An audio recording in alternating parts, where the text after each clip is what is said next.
think we're going. I think we're going live. Oh, there it goes. Okay.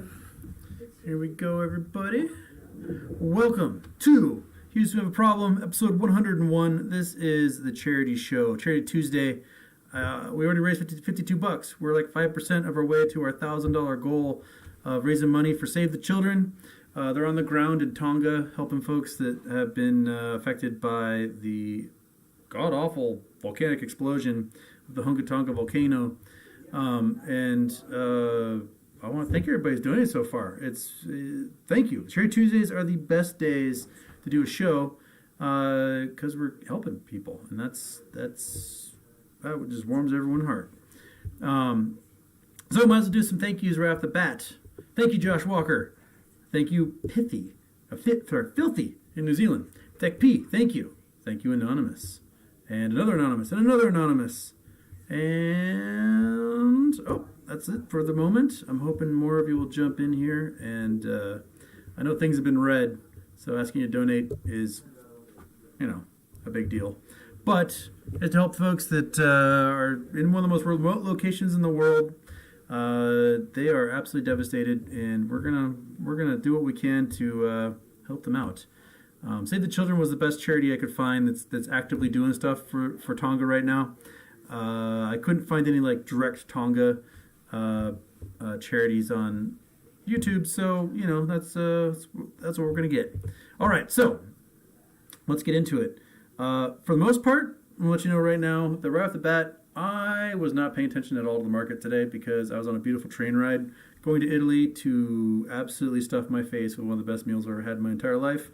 And I am very full still. When did we eat? 6 hours ago, 7 hours ago, and I am still full. Yes. All right. So you guys have to fill me in because I was out of the loop. I know that there was some weird candle where SPY went to 364 at some point today, which is really low. I'm sure that's when my VIX call had its spike earlier today. But all right, so Josh Walker, he writes, "Happy birthday. You should check out the book Children of Ash and Elm by Price. It is about Viking history, and it's really good. I'm going to write this over here. Children of Ash and Elm, word. Children of Ash and Elm. All right, put that on the list. I don't have my notepad with me, so I'm going to have to do everything that way. Yeah, the streaming may be a little today. In the other room is my friend who is doing his own Zoom call for his work, so we may be sharing some bandwidth. So my video may be in and out, and I apologize. But we're already at $95. Damn, we're almost 10% of the way there. This is fantastic. I want to thank you guys so much. And if the audio is cutting out, let me know. Not much I can do about it, but at least I'll know that we're doomed. All right, Children of Ash and Elm. We'll check that out. Okay. Intros, you don't get any intros until I get back to Seattle because I can't get the stupid thing to run on my OBS at the moment. I'm trying. Ted Tremendous sent it to me, and I'm trying to get it to work on here, but it didn't want to. So, no intros for you. Okay.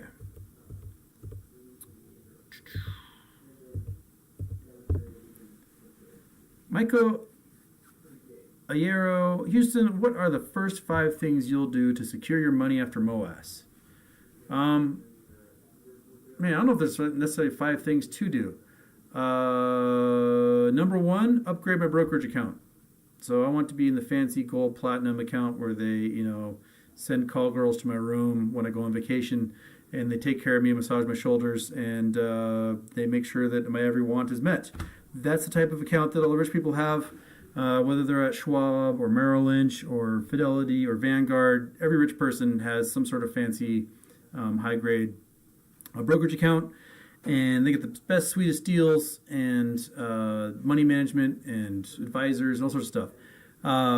That's probably number 1. Upgrade the account. Number 2, I would probably be buying the dip. So the blue chips would be plummeting, and I would be gobbling them up. Nom, nom, nom, nom, nom, nom, nom. Probably lots of gold, because gold always spikes during a downturn in the economy. And, you can gain another 50 to 100% off of that play. So why not? I would gladly do that.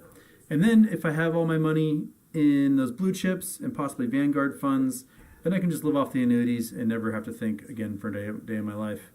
And just coast from there. Let my money just take care of itself, and ride some more trains and eat some more amazing meals in Italy. Why not? Hope that helped out for you. All right. And if you have any questions for a Swiss or a German, they're off to in the peanut gallery to my left here. Woo! Yeah, they're watching downhill skiing, so they may cheer for various countrymen. But we all know the Austrians are probably going to win this one. All right. Spoiler. And it was just like 2 weeks ago. Okay. Yes. Sorry about the lots of background noise. It's just life. That's what we got. Okay. Legacy 10 Productions. Houston. Is it possible for metamaterial to squeeze past $100? Go Mariners. Happy birthday. Yes, go Mariners. Yeah. I mean, if New Way can get to $70 off of their merger, I don't see why metamaterial couldn't get there as well. They just shrank their entire float by 100 million shares. And, the Oil Co. is becoming a thing, that spin-off subsidiary. The dividend from that can be anywhere from 10 to 20 or more dollars, which if that's the case, then anyone who shorted that stock is absolutely hosed, because they're going to have to figure out where to get that cash from. And if all their cash options have basically dried up at this point from liquidating all of their cryptocurrencies, then, they got nothing. They're going to be facing liquidation of assets under management at that point, because we see that the crypto crash we had this last week, it was basically to use that cash to short the main meme stocks. And they've been shorting and shorting and shorting, which means they're just increasing liability on all these stocks. And the bigger their liability is, the more doomed they are in the end. So it might allow them to live another day, but they're going to run out of ammo at some point. And what can you do about that? Nothing. They're hosed. So yeah, I mean, I wouldn't count on it squeezing to 100, but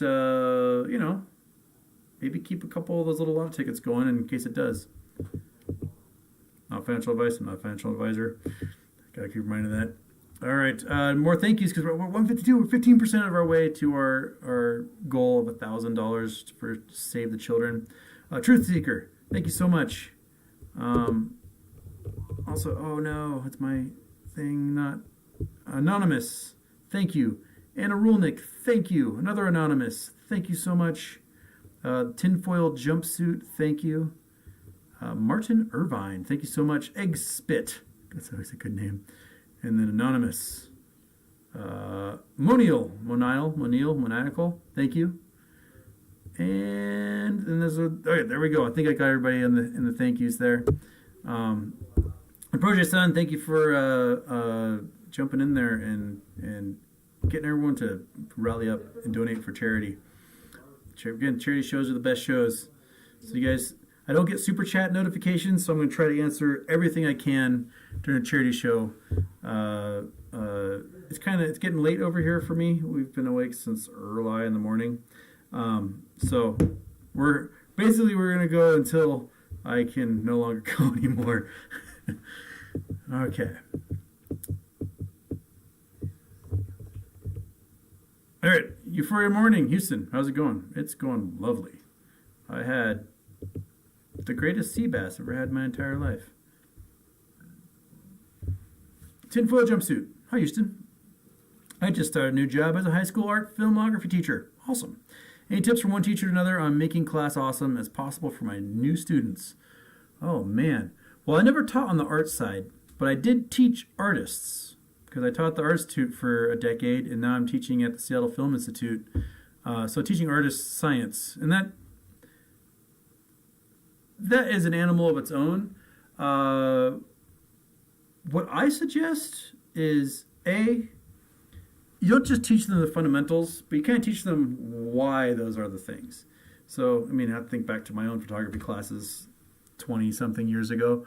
But, you explain things like why rule of thirds exist, what the golden ratio is, explain fractal mechanics, and like the cool little things that people don't necessarily know what they're looking at, but kind of speak to them on this weird basal instinctual level. That stuff always like gives people the ammunition to sort of describe why they like something. It's I remember in my geometry class 25 years ago, 26 years, whatever it was, the teacher gave us this sheet of paper with a whole bunch of rectangles on it. Rectangle A, B, C, whatever. Just all the different size rectangles. And she was like, I want everyone in the class to circle their favorite rectangle. You're going to have an opinion. What's your favorite rectangle? And so everyone circled them, and then she took them all from us, and she said, okay, one person like this rectangle, two people like this rectangle, 0 like this one, none like this one, 4 like this one, 25 of you like this rectangle, 0 like this rectangle. And she went through all this. She's like, this rectangle right here that the 25 of the 30 of you liked happens to be the golden ratio rectangle. And we're all like, what? And, then she started explaining the golden ratio. And, it's 1.61 to 1, I believe, is the golden ratio. It's been a while since I taught it. But it's found everywhere in nature. And you can find it in the petals of a flower. You can find it in a pentagram. You can find it in the human body. The ratio of your height from your groin to your head is the golden ratio. If you stretch your arms out, from your fingertips to your far shoulder, from your shoulder to your fingertips is the golden ratio. That makes a golden ratio. It's pretty weird that human beings and all sorts of creatures and animals and plants follow this rule. And so we just innately find it pleasing because that's the way it goes. I'm sure that the picture of my friends over my shoulder, it might be a golden ratio. Why not? We see those everywhere. And teaching folks kind of the why of things and not just, do the rule of thirds or I'm going to dock you points, but teaching them like why the rule of thirds is appealing to human beings. I think that stuff is what resonates. It's the stuff that sticks to them. I remember learning pi in school and just like accepting pi as this thing and never learning like how it was discovered. And then I think it was who was it? Sophocles? Oh shit! Now I can't remember who did it. But whoever like actually did the math behind why pi is a thing, and the whole, the math of turning a square into a circle eventually by making more and more equilateral sides, and then eventually fitting it to a circle showed us the ratio of the diameter to the circumference of a circle, and it's a pretty cool system. So I things like that is what sticks with students. I'm not sure how much adventures you can take them on, but I remember my photography classes. We would learn emulsive pictures where we would you take a Polaroid picture, Polaroid comes out, and then you put it on a heat source and like rub a Q-tip on it and makes all these weird colors and stuff happen. And we had taken a trip to a beach, took a bunch of photographs with the Polaroids, and then we went to the engine of the bus, which was our heat source, and all of us were like rubbing our Q-tips on the bus engine. It was pretty weird, but it worked and made cool stuff. And those are experiences that kind of stick in my head 25 years later. So, do that stuff for them. That's the rad things we can do. Holy crap, we're at $192. We're 20%, almost 20% of our way there. So that means more thank yous. Shall I thank everybody for being awesome? Holy crap, we got an anonymous. We did a big old donation right there. Thank you so much. So anonymous, we got scroll up. We got another anonymous online entity, which is just the best name ever. Sarah Stonks, thank you. Mohammed Abbas, thank you so much. Man, thank you guys for being so generous with time and money, helping folks that can totally use it. Okay.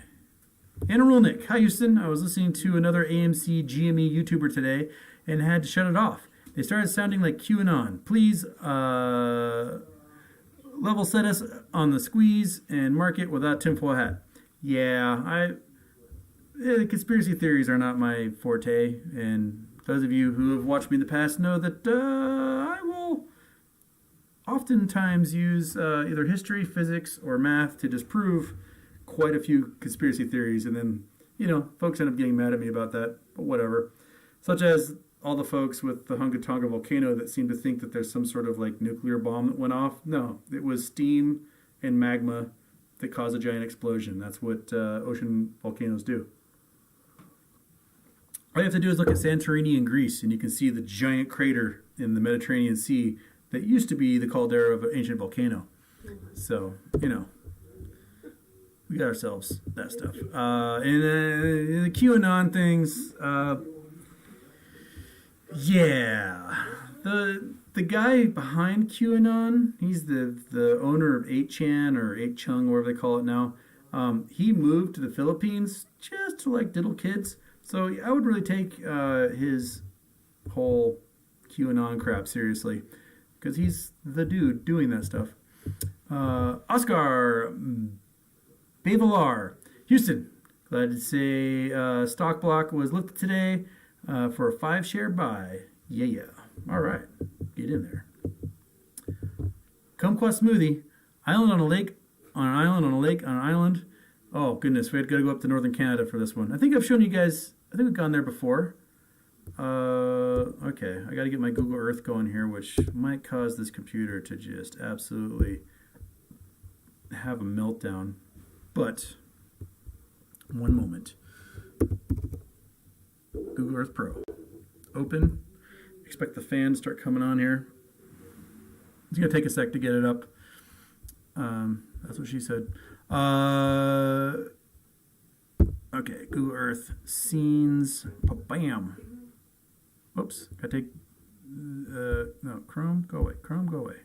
I want Google Earth. Why is Google Earth not up there? Come on, Google Earth. That's. You son of a. Okay. Maybe. Oh, I mislabeled them. They're backwards. Okay. We are going to. Twink.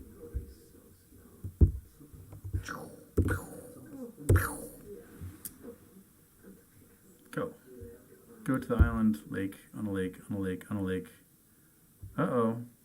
I think, wait, is this a different one?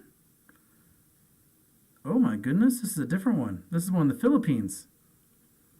Ooh.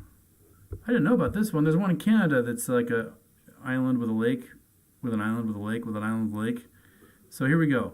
It's Crater Lake, tall volcano. So there is the island. There's a lake in the crater.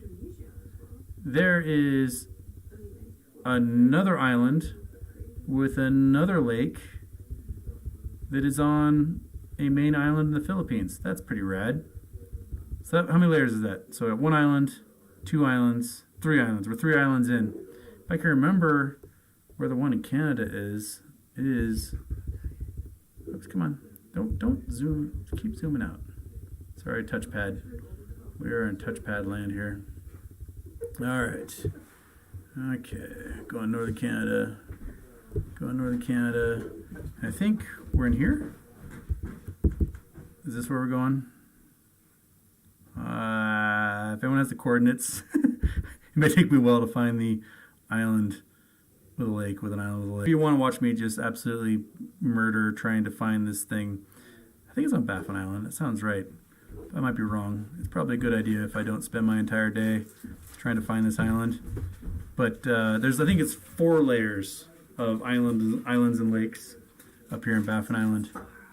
If someone gets the coordinates, we'll go back to that one. That's a new one. I didn't know about that one in the Philippines. So rad. Absolutely rad. Okay. Willy Wonka, Microsoft bleeding after hours. Yeah. That is... If you are a hedge fund on margin, you do not want to be bleeding Microsoft, Netflix, Amazon, Facebook, Apple. Those five right there are the ones you cannot let the price go down on those, because those are keeping the entire Nasdaq afloat. And a lot of the ETFs and mutual funds and stuff that track along with that. If those suckers are going down, then the assets under management for a lot of these hedge funds are just dying. And Microsoft dropped to what? They were 6% down right after hours. Maybe they bounced back a little bit. Not much. Nope, they're down again. So they're down 2% in the day, 5% after hours. No me gusta. That's not good for them. So yeah. We may have to shut that door. One sec. Let me shut this door and might be.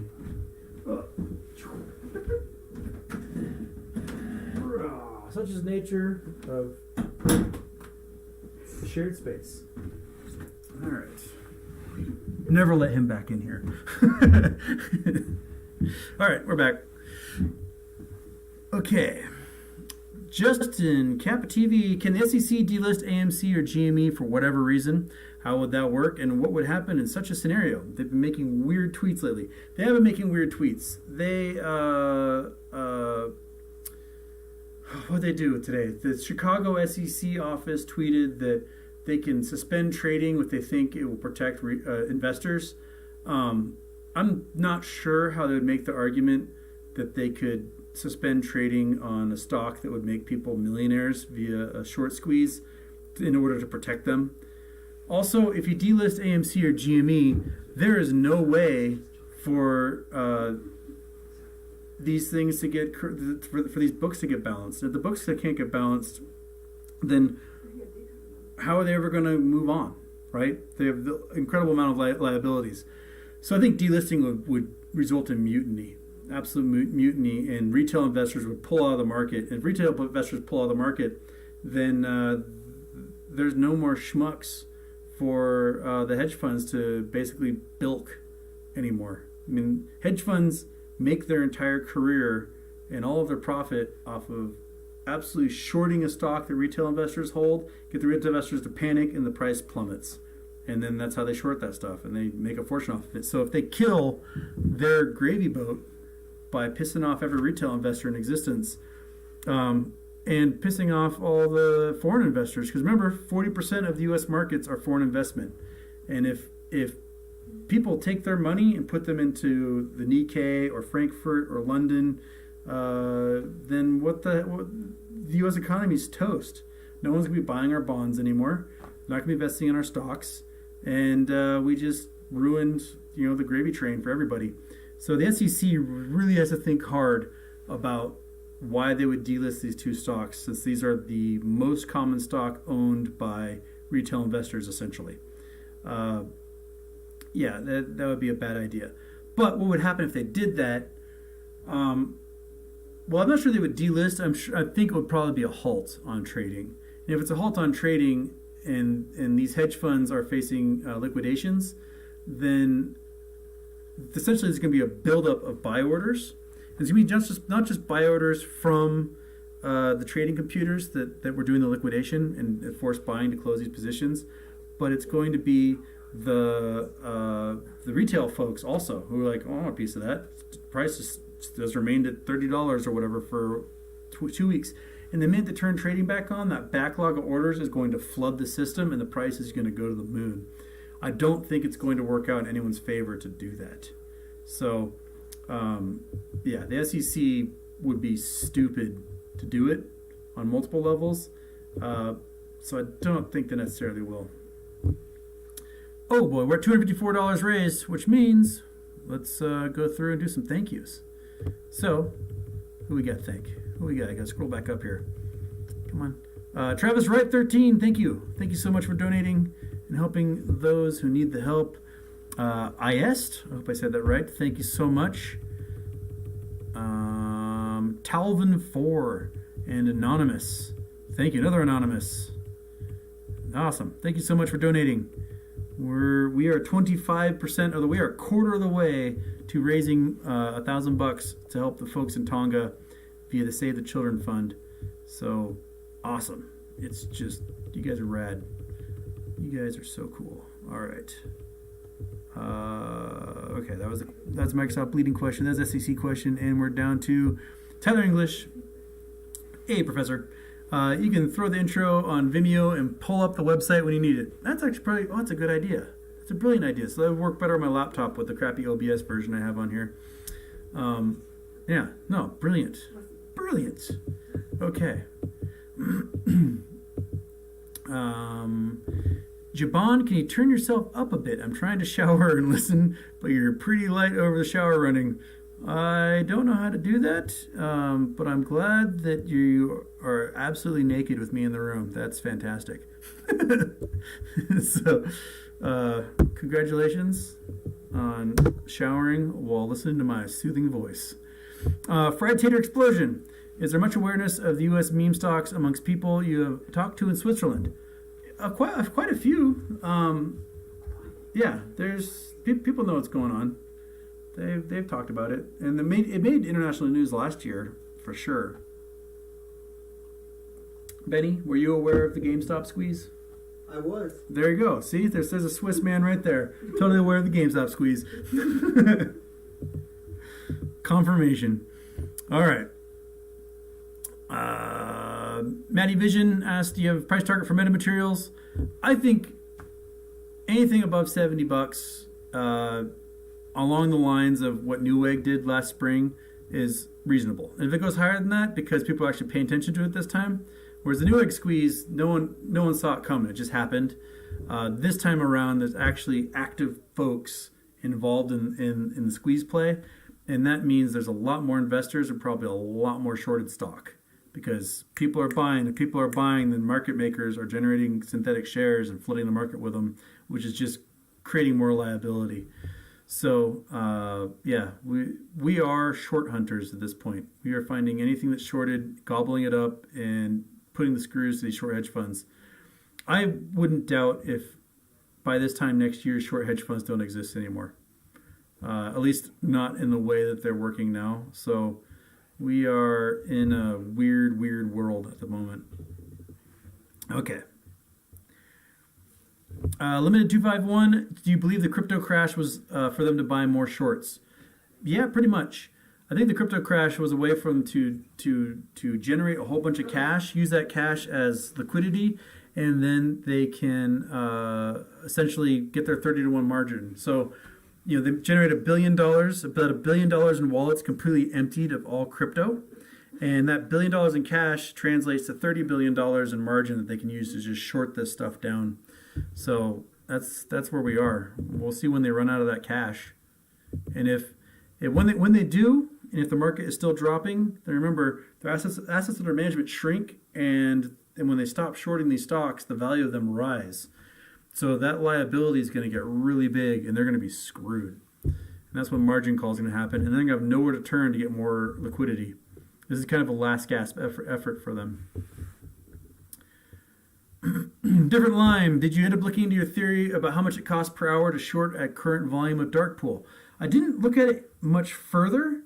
Basically, you know, I'm kind of working over my head, and I don't think they've got much longer to go.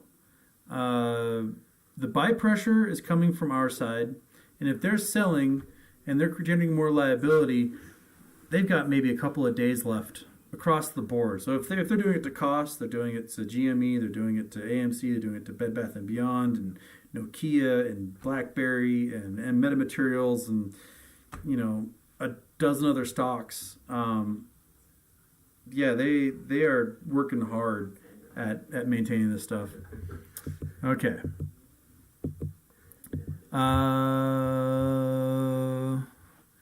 Patty MJ Houston is wondering if word about the convoy to Ottawa has reached you.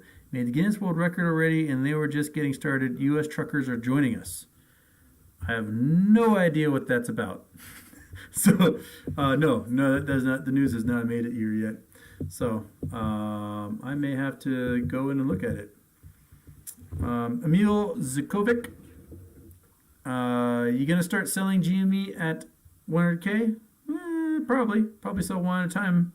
when it gets to that level, and then work my way up, climb that ladder, and retire. Tyler English, Houdini Side is the perfect software for science and art merging together. Okay, I'll have to look at that one. I don't know that one. Parataron.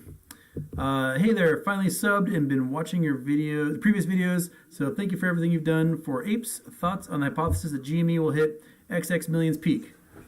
Very likely. You know, I would not assume that all of us will enjoy such a peak, but if the MOAS plays out the way the system should make it play out, which means these hedge funds get liquidated, all their assets get turned into cash. That cash is used to close positions on their margin. And they can only close, 1/30th, 1/40th of their entire margin, which means there's going to be tens of billions, hundreds of billions, or trillions of dollars of liabilities that's going to fall on the prime brokers, the investment banks, and the insurance of the DTC and their members. And no one has that kind of cash. The banks don't have that cash. The prime brokers don't have that cash. The DTC certainly doesn't have that cash. So it's going to come down to the Federal Reserve and the Treasury dumping money onto these banks to bail them out. And that money is going to filter through the banks, go to those trading computers, the DTCC, and they're going to be gobbling up every share they possibly can as fast as they can to just close these positions and get done with it. So if those trading computers are triggered and their goal is to close these positions as fast as they can, then what they're going to be doing is they're going to be buying every market order and limit order at the lowest possible level possible, and they're going to move their way up the ladder. So if everything's at $100, they'll clean out $100, and then they'll go to $100.01, $100.02, and they'll be working their way up. And as they're working their way up, everyone's seeing the line of that curve flying. There might be some sort of jump that happens where the lowest ask price is $42,000. And all of a sudden, that's the only share available. That is now the price of the stock. And then the next level would be $69,000. And the next level after that, $75,000, then $100,000, then $150,000, and then $1 million. And if those are the only shares available, those are the shares that the computer's buying. So if there's a moment in time where there's some goober who just happens to have made a limit order at $40 million, and it happens to be the only share available at that time, the trading computers are going to buy it as long as that cash is still in those accounts. So there's going to be folks at these peaks that get absolutely just insane prices for shares of stock or for partial shares that they're selling. And that's kind of where we are, man. So yeah, it's not going to be everybody, but someone along the line is going to get something absolutely stupid. And they're going to be legends as a result. Okay. Suzuki is the nature of things. All right. Thank you, Corey. Ideas Matter 7707. Houston, I saw an article on Google that said Citadel and Susquehanna are getting a margin call today at 11:50 a.m. What do you think is the significance for MOAS? Man, please send that article to me. I would love to see it. I want to know where these folks are going to get their cash from to meet margin requirements, because nobody has cash anymore. They spent it all. The banks don't have cash because they gave it all to the Federal Reserve in return for bonds, right? So the liability of having all that cash on hand for the banks is gone at the moment. So they don't have anything they can use to quickly bail anyone out. I know Melvin is toast. Melvin's down double digits already on the year, and they were down 48% on the year last year. So anyone who's a member of Melvin should pull their shit out now, because you're not going to have anything probably in a couple of weeks. They're toast. And Point 72 and Citadel don't have the cash to bail them out again. So, Melvin has upwards of $300 billion in margin. $300 billion in plays that is liability for someone. And that liability, it falls along Point 72, falls along Citadel, then goes to Bank of America. Bank of America is ultimately the bank that's going to be hosed on that.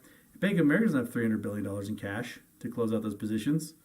they just raised the biggest bond sales of any bank in history this fall by selling $123 billion in bonds, which was 10 times more than they sold 6 months earlier, which was the largest bond sale ever done by a bank.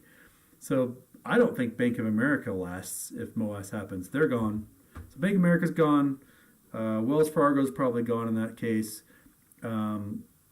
If what's happening to Credit Suisse is any indicator, they might be toast as well because they're still sitting on billions in liability from the Archegos margin liquidation. And they don't have the cash to close out any of those positions. So we're going to be in a really, really, really weird place where credit crunch might happen as major banks and investment banks just collapse around the world. So, yeah, we're in a weird zone, man. Weird zone. So send that article to me. The ideas matter. I would love to see it. DM it to me on Twitter at the Wooston. Paraterran, I would donate if I could. It's okay. Other folks are just doing what we're at $388. We're at 38.8. Holy crap. $408. We are 40.8% of the way to our $1,000 goal for the folks in Tonga. You guys are so rad. Okay.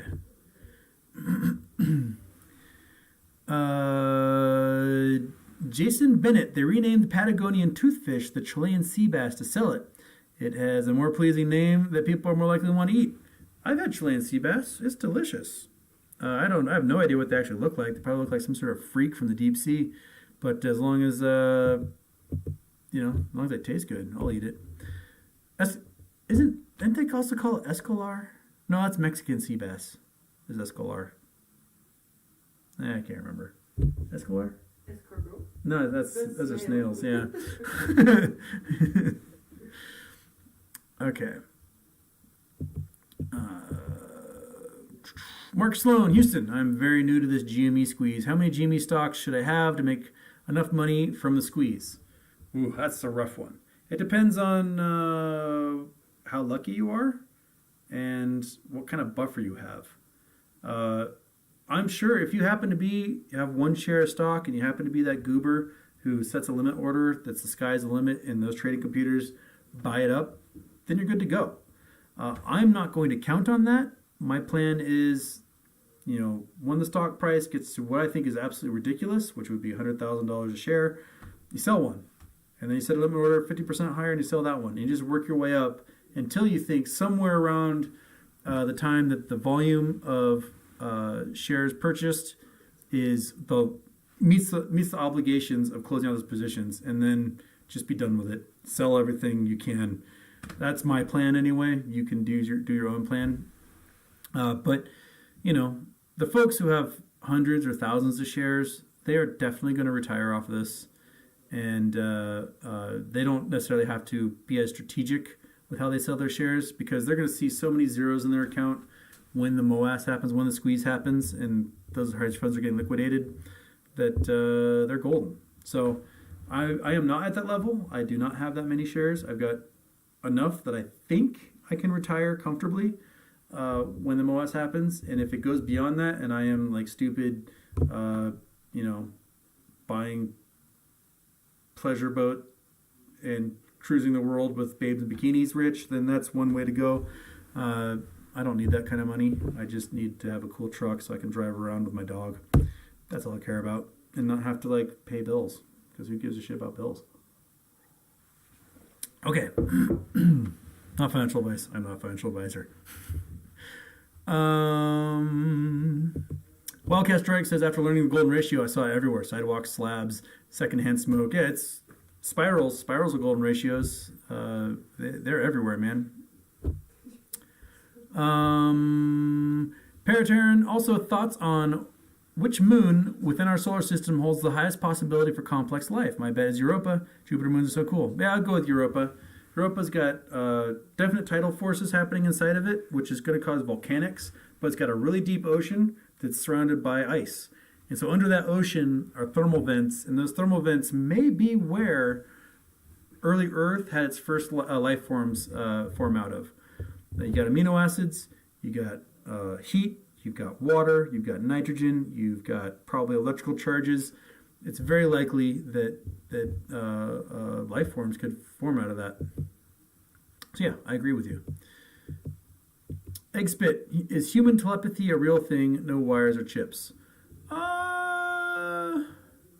I would say no, but humans are intuitive, and we pick up very easily on emotional cues from other people, and that, I would say, is much more likely. Okay, not my name. I tried to put a limit order to cancel order for AMC at $6,942. I could hear my broker face palm. Yeah, a lot of the brokers do not understand what's going on at all. They're like, oh, what is wrong with these people? But, short play is a short play, man. Yeah, read The Men Who Stare at Goats. Corey Ryder says CIA seemed to think so. Remote viewing. The Men Who Stare at Goats is a pretty brilliant show or book, and the movie was pretty funny too. But yeah, it was about that whole program, and the CIA sunk a lot of money into that to apparently get nothing out of it. So I mean, if the CIA is going to take millions and millions and millions of dollars and run every experiment they possibly can for telepathy and ESP and all these things, I'm pretty sure bet that it doesn't exist. All right. Meow meow. George Bush is a shape-shifting lizard creature. Yeah, maybe. Kind of dumb one though. All right.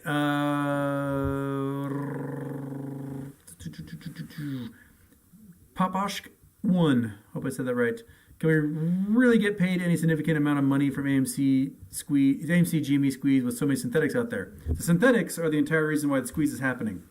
They have to close out those synthetics. That's how they clear the books. Those synthetics represent IOUs. They are liabilities that are just weighing around the neck of these short hedge funds, and they have no choice. They have to close this stuff out, and they're going to be forced to, and that's where MOAS comes from. So as long as those synthetics exist, then we are golden. All right, now we're at $438. I should do some thank yous here. So let me scroll and do some thank yous. Reset you little chat thing here.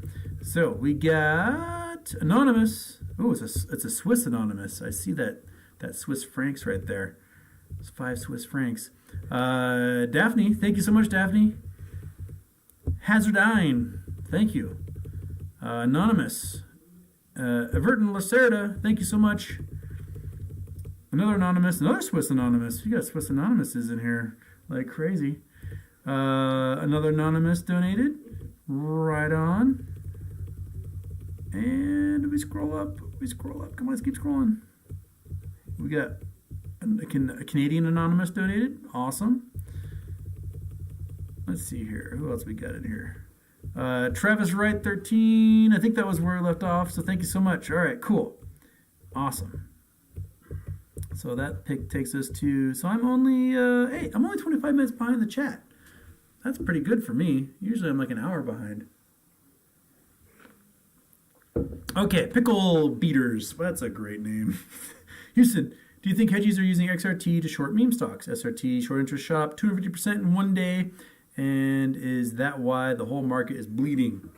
Yeah, they're definitely using ETFs to short. So yesterday, GameStop went on SSR. So did AMC. It dropped more than 10% in the day. Goes on SSR. But while it's on SSR, that means that they can short the ETFs that are attached to those stocks, and that's how they can get around it. They aren't shorting the stock itself. They're shorting these ETFs that have the stocks in these weird baskets, and that is how they're doing it. They're definitely shorting that stuff. XRT's short interest is like at 1,000% right now. So, and the same rules that apply to stocks do not apply to ETFs. So if the ETF drops 10%, it does not go on SSR. They can keep shorting. And so I feel sorry for the companies that are trapped in that basket. That means everything else in that basket is being affected one way or the other by these short plays.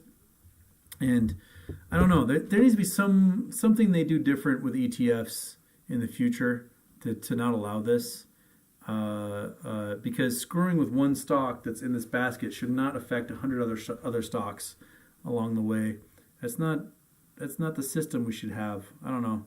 There's a lot of things I would push buttons and wave wands to correct, and who knows if we'll ever do it. But yeah, I would definitely change that stuff. Okay. Ultra Cyan Johnny says, actually a town inside that volcano? What? That's pretty rad. I would not want to be in that town. That town will go into orbit when that volcano finally goes again. M wants to know, what's your opinion on DRS computer share? Man, I talked about this one quite a bit. If you want a DRS, by all means do it. I'm not. It's a pain in my ass. I am happy with Fidelity holding the majority of my shares, and I do not think they're going to be going under. I do not think they're in danger of bankruptcy, like some of the trading apps like Robinhood might be. I would say that it's going to be easier to sell, even though they raised the limit in computer share. It's going to be easier to sell via one of the big brokerages when the MOAS hits than it is through other means. That's where we are. Derek Lennart. I've been watching Oak Island for years. Is it to give up? Time to give up. Yeah, they're not going to find anything Oak Island. It's tapped out. It's done. They found everything they're going to find there. If you are scouring a small little island, it's only so many acres in size, with nothing but scientific tools, and that's it. There's nothing else to find there. Okay. Spontaneous intro. The intro happened? How'd the intro happen? What the hell? That is... How come the intro happens and I can't get it to start the show, but for some reason... Oh, when I swapped over from the map. Oh, okay. There we go. All right.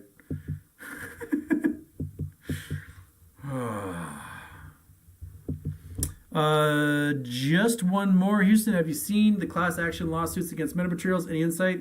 Those lawsuits aren't going to go anywhere. They're screwed.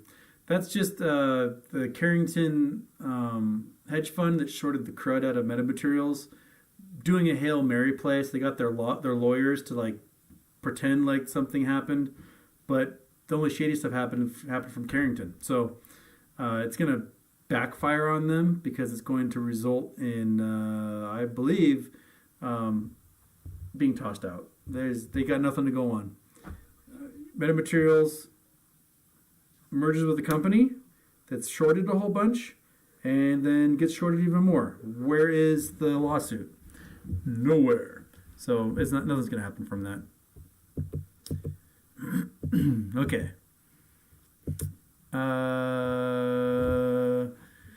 Abraham Luna Perez, Regeneron monoclonal treatment has withdrawn from emergency use. Is it one of Citadel's faves? It is one of Citadel's faves. They are huge investors in Regeneron. The problem with Regeneron monoclonal antibodies is that they do not work for Omicron.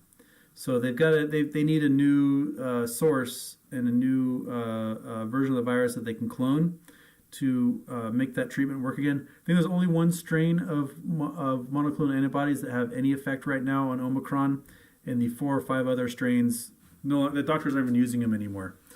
So for those of you who don't know how that works, what they do is they take the blood of somebody who's been infected, and they get the antibodies out of that, and they start cloning them in these big giant vats, and then they make a plasma out of it, and they inject people who are sick with COVID with those antibodies, and it helps kickstart the immune system and help everybody along the way. Holy shit, we're at $703. Whoa. Anyway, and those folks, if the antibodies don't work on Omicron, then there's no reason to inject them with those antibodies. So they're going to have to go back to the drawing board, find folks that have been infected with Omicron, get their blood samples, get the antibodies, start cloning them, and then they can use them again. But right now, the current version won't work. And Citadel is a big investor in the Regeneron monoclonal antibody treatment. And they're also huge campaign donors to DeSantis in Florida, which is why Florida had all of these Regeneron stops. And they turned libraries into spots where people can get the monoclonal antibodies, and they're expensive. You're looking at $1,400 or more per treatment, and that is really expensive. And a lot of folks are discovering that their insurance weren't covering it, and they're now paying out of pocket for those things. Yeah, it's brutal. All right, we just did a big jump to $703 in for our Charity Tuesday, and so that means I got to do some big old thank yous. We're 70.3% of our way there. We got Anonymous that donated. Thank you, Anonymous. Andrew Stevens, thank you so much from the UK there. Chris Reilly, woo, Chris, thank you. That's awesome. Sitting Bull, thank you, Sitting Bull. Another Anonymous. We got Space Monkey. Thank you, Space Monkey. Anonymous. Got a Euro Anonymous here. Hugh Jass from Switzerland. Thank you so much, Hugh Jass. Oh, Hugh Jass is over here on the couch. Oh, thank you. From all the way over on the couch. Wakabi. I think I said Wikabi? Wikabi? Thank you. Hey, Cousin Sam. Woo, Sam. You're on a teacher's salary, buddy, but thank you. Thank you so much. Felix, another Brit donating some. Yeah, oh goodness. All right, we're all caught up there. Thank you, everybody. $708 so far. Woo! We got less than 30% of the way to go to get to our goal to raise $1,000 to help get aid to folks in Tonga who are victims of that big volcanic eruption. They got buried in ash. They got hit with multiple tsunamis. They are one of the most remote locations in the world, and they are desperate for help. And one of the big issues we have right now is that while they've been hammered by this huge natural disaster across multiple fronts, we're talking earthquakes from the volcanic eruption, we're talking sonic booms that blew out people's eardrums. We've got a whole bunch of deaf people now in Tonga who need emergency. We got concussive problems. Then the tsunamis hit and wiped out a bunch of homes, and then ashfall, like feet and feet and feet of ashfall fell on their homes, so their drinking water is completely, just basically poisoned. You can't drink the water. It's full of essentially glass shards, like microscopic glass shards. So they need lots of help. But one of the other problems that they have is that they're basically the last country on Earth to not have COVID. And so a lot of the aid groups that are heading there keep having to turn around because COVID is on the ship. And if you know anything about Native American or Polynesian history, simple cold and flu viruses wiped out 90% of the population. And so Polynesians do not have a great history with respiratory diseases because they have not been affected by them. And so novel viruses especially are very brutal on Polynesian populations. And so they're desperately trying to keep COVID out, because if they get hit with COVID as well, then this disaster just gets compounded even more. So people have to be very careful and have to test and mask up and get vaccinations before they can go help these folks. Because you don't want, a whole bunch of sick people on top of people that need food, medical treatment, homes, you name it. It's just going to absolutely just brutalize our system even more. So thank you so much. Save the Children's on the ground there, and they are doing what they can to help. So that's why we chose them as our charity today. Okay. Stacks McGee. Got coordinates here. We are at negative 1.7 feet. I don't even know what that means. All right. Stacks McGee. And I've got to go there. Yep, there we go. Google Earth. And bam, bam. Boom. Where are we going?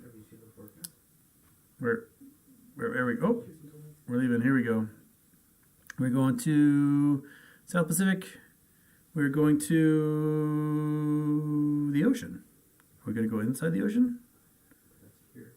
Oh, where are we? Oh, we are at where are we? At Tall Dome. Come on. Zoom. Go somewhere. Zoom out. Are we at Bikini Atoll? Where are we? Is this where we did nuclear tests? It looks like a crater. Label. Why is nothing labeled here? Places, borders, and labels. Those are on. Oh, yeah, Inuwatak. Yeah, we are in the Marshall Islands. We are where we blew up some nuclear bombs, testing the 50s. Did any of you folks go watch Trinity and Beyond, the atomic bomb movie?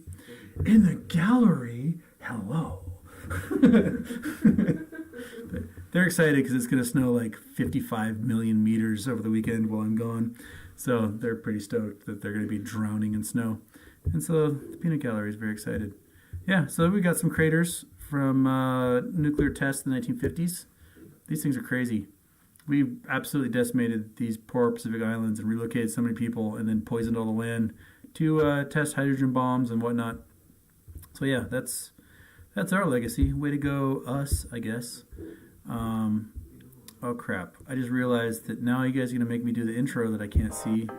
And hey, it didn't happen. I don't think it happened. Ha! No intro. Suck it. Alright. Neener. Nanny boo boo. Okay.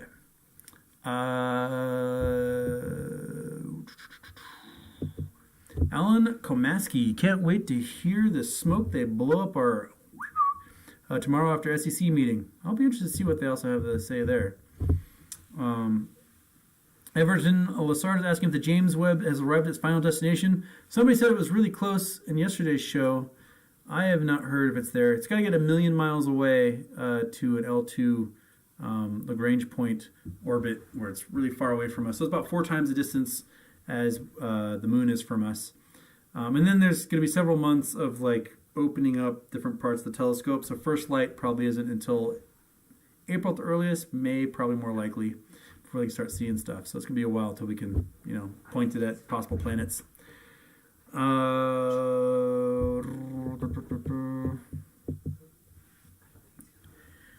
Stefan Urkel, Jamie Dimon despises retail in the middle class. Oh yeah, Jamie Dimon's a horrible monster. If anything, if I had one of my magic wands, the Chase Manhattan would just break into 1,000 banks, and that would be the end of it. Banks that are too big to fail should not exist, and that's one of the things that we should really focus on. We should break up these banks and make them smaller, so that we can't have one massive bank go down and take so much of the economy with it. It's like fail safes. We need much smaller banks around the world. And we should have stopped them from gobbling up as many banks as they did. So maybe we break them all apart and then we go from there. I would totally favor antitrust on all of them. I mean, we did to the phone companies. Ma Bell got broken up and then they just turned into 3 giant phone companies again. So, yeah.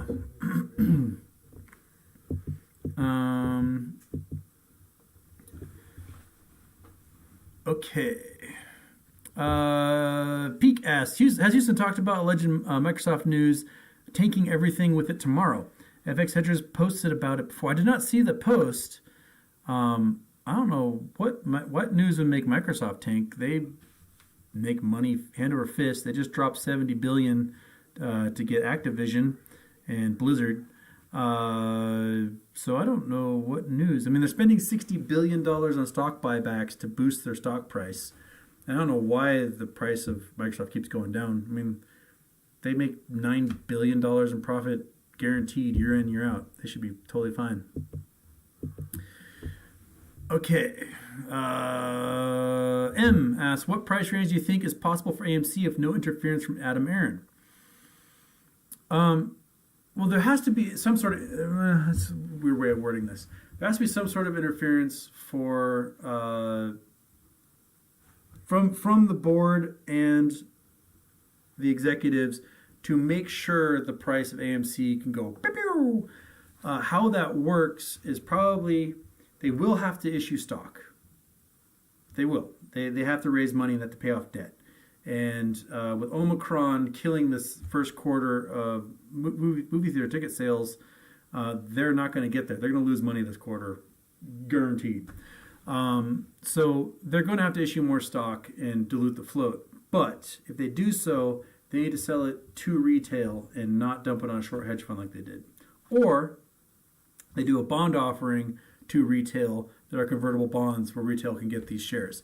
Rather than from big institutions that would buy the bonds and then those bonds would convert into stock, dilute the float, and then those institutions dump the stock on everybody and crash the price. So there's going to have to be some tiptoeing around those things. But AMC definitely needs to pay off debt and definitely needs to restructure that debt. And if they restructure it into convertible bonds as it exists now, then it's going to give the opportunity for hedge funds and institutions to crash the price again. So, yeah, I mean, they've generated over 300 million shares this way in the last year, and that has been brutal. That's what crashed the price down to $5 for months and months and months there. Okay. Oh my goodness, we're at $928. We are 92.8% of the way to our goal. That means we got to do some thank yous, right? Okay. Anonymous, thank you so much. Got an anonymous donation. We got Seek a Star donated. Whoa, Seek a Star. Thank you so much. That is awesome. Adam Watkins, thank you. Julianne, thank you. You guys are just so rad. There's another anonymous. There's another anonymous. There's Nick Beasley. Thank you, Nick Beasley. Dude, you folks are great. Another anonymous. Man. All right. There's Andrew Stevens. All right. We were so close. We're just $72 away from our goal for this Charity Tuesday. I haven't done I think we're at like $13,000 raised so far for Charity Tuesday from your direct donations. And remember, anyone who watches this show as a recorded version later, the donation button will still be on the bottom right, so you can donate directly, and all ad revenue forever. So if you ever go back 2 years later and watch this show, any ad revenue from this will go to Save the Children for this charity. So it can raise money in perpetuity for Save the Children, which is pretty cool. And I haven't looked at the numbers recently on my dashboard, but we were at like 12,000 and something since we did our first Charity Tuesday last July, and we're probably over 13,000 right now for the various charities we've done. We were going to do an animal charity for this month, but the Hunga Tonga volcano erupted, and that just changed our plans. So maybe next month we'll do an animal charity, unless some other catastrophe happens to destroy lives and land. So we'll try to get the animals in there if we can, right? Why not? Why can't we help them? Okay, so now I am quite far behind in the chats. I'm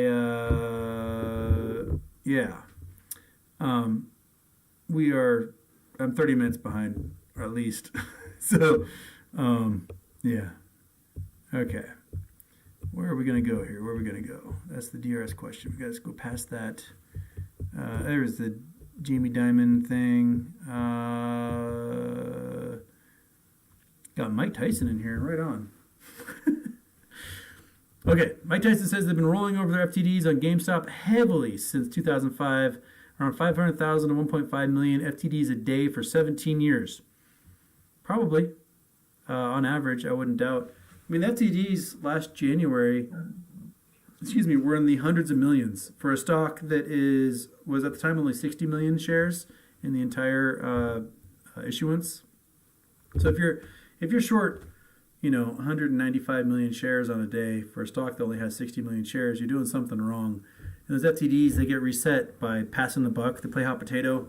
They'll send them to trade them with, a Brazilian hedge fund who will trade them with a weird Cyprus bank who will trade them with American hedge fund, and that hot potato will bounce around. And every single time those FTDs get to their T35 date and they trade it, it resets.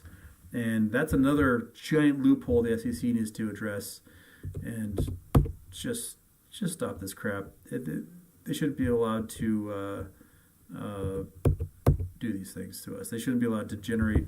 They're essentially printing money, and that it's against the law to print money. So why can they print stocks? They should not be. They can't do it elsewhere in the world, but they can do it in the U.S. Try printing stocks in Switzerland, and you're going to go to prison. So that's why Credit Suisse had their hedge fund in New York, because they could print stocks that way, and then they got in trouble, and they just left last week. So they're heading home with their tail between their legs. Okay.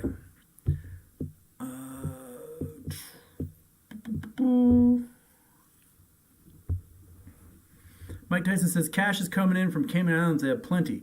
They do have a lot of cash there. But here's the thing about having cash in the Cayman Islands is that is your life raft. If you are someone like a Citadel or a Melvin, you short something, you get a bunch of cash, you take that cash and you dump in the Cayman Islands under a shell corporation, or to British Virgin Islands, or to Bahamas or Bermuda or Belize or Panama. You send it to one of those shell corporations, and then you can say, hey, I've got all this cash, assets under management, because I own this company. And it is this tenuous ownership that they can easily snip the line that connects them. And all of a sudden, that cash gets set free. So if the hedge fund gets completely vaporized, you still have hundreds of millions or billions of dollars in cash hidden throughout all these shady banking nations around the world. And so I would not count on them using that cash to bail out their hedge funds when they can just walk away and let their clients lose all their money, and they have their own piles of money offshore. Because who's going to look? No one can look. They're hidden bank accounts. They're just numbered accounts. Okay. Oh goodness, we are over $1,000. Woo!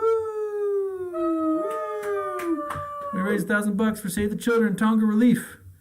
Fantastic. That means we're gonna do some thank yous here, and it is it's 11:30 over here, and I've been up since 6. It's been a long day for Houston. He doesn't do mornings. Anita Way donated $5. Thank you so much. We got a donation from Deck P. Deck P, you coming in saving the day here. Thank you. Shop My Life Away donated. Thank you. You just shopped. You just helped lives with your internet shopping right there. That is fantastic. All right, another anonymous. And do we have more? Does that take us there? Then there's Seekstar. Man, thank you so much. Goodness, I don't know how much more. I'm so glad you guys donated. This pushes over the limit. This got us to our goal, and I'm fading fast here. I'm down to a centimeter of water, which is now going to be half centimeter of water after that sip. So I may be done for the evening. We got our goal. If I could stay alive longer, then maybe we could raise more. But anyone who's watching this, please, again, click the donate button in the corner. Donate to help folks who need it. Watch all the ads, because all that money goes to charity as well. And I'll probably see you guys maybe Thursday. I don't think I'll be able to do a Wednesday show tomorrow. We're going to be doing Weirdo Swiss Bowling, so look for videos of Weirdo Swiss Bowling. And it's weird, trust me. And we're going to be doing that. And that might be it for me tonight. I want to thank everybody so much. If I didn't get your question, I am so sorry. Ask it again on the next show. And we are going to have one hell of a wonderful time. And we just got another donation from Anonymous. So we're just cranking it now. Thank you so much. Dow, please, we are really excited over here in our German community. Please use and take a look. All right, I don't know where to take a look, but thank you. Looks like we get some Russians jumping in here, and they're getting deleted. Whenever Cyrillic shows up in the chat, you know it's somebody trying to send you to a porn site. That's just pretty much how it works, and I'm sorry if that's the way it works. Yeah. Well, Peak says Microsoft is getting wrecked because of too little returns from their 0.5% dividend.